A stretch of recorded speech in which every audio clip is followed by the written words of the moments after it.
Hello friends, welcome to the Star News channel. In this video I would like to send you the following content. Biden Supreme Court pick Ketanji Brown Jackson testifies before the Senate LIV updates. Fox News Shannon Bream gives behind-the-scenes look at Ketanji Brown Jackson hearing. Fox News Shannon Bream gives behind-the-scenes look at Ketanji Brown Jackson hearing. Supporters, opponents rally during Ketanji Brown Jackson hearing. Supporters and opponents of Ketanji Brown Jackson's nomination gathered outside the Supreme Court Monday as members of the Senate Judiciary Committee gave their opening statements during her confirmation hearing. Graham, I remember Janice Rogers Brown, a black female judge who was filibustered by Democrats. Senator Lindsey Graham, R-S.C., said during his opening statement that the same Democrats pushing for Ketanji Brown Jackson to become the first black female on the Supreme Court had filibustered a nomination by then-President George W. Bush of Janice Rogers Brown, a black conservative. As to the historic nature of your appointment, I understand, Graham told Jackson during Monday's confirmation hearing. But when I get lectured about this from my Democratic colleagues, I remember Janice Rogers Brown, an African-American woman, that was filibustered by the same people praising you. I remember Miguel Estrada, one of the finest people I ever met, completely wiped out, he continued, referring to Bush's 2001 nominee to the United States Court of Appeals for the District of Columbia Circuit, whose confirmation was blocked by Democrats. He didn't make the cut.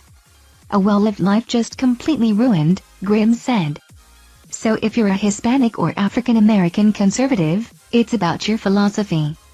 Now it's going to be about the historic nature of the pick. It's not gonna fly with us, he added. We're used to it by now, at least I am. So it's not gonna matter a bit to any of us. We're going to ask you what we think you need to be asked. Fox News Shannon Bream gave a behind-the-scenes look at the Ketanji Brown Jackson confirmation hearings, which are being held this week in the Hart Senate office building. Senator Chuck Grassley, R. Iowa, said the Obama White House turned over hundreds of thousands of documents concerning Ketanji Brown Jackson during her time as vice chair at the U.S. Sentencing Commission, but he said the majority of those documents were obviously useless and made no mention of her.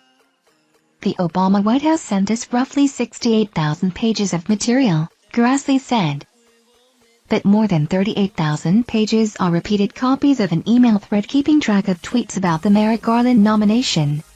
Those emails contain one tweet about Judge Jackson. More than 13,000 pages are just lists of previous nominations.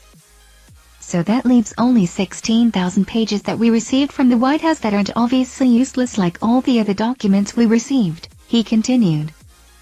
But, for comparison, the White House has still withheld 48,000 pages under the Presidential Records Act and full exemptions.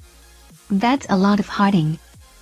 Grassley added that the Obama White House records indicate that a co-founder of the left-wing advocacy group Demand Justice played an important role on Judge Jackson's nominations to the Sentencing Commission and the District Court and even interviewed Judge Jackson about a nomination to the Sentencing Commission.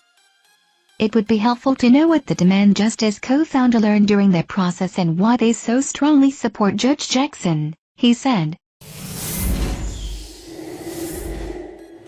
Thank you for watching our videos. Subscribe to our channel to get notifications when we post newest videos. Thank you and goodbye.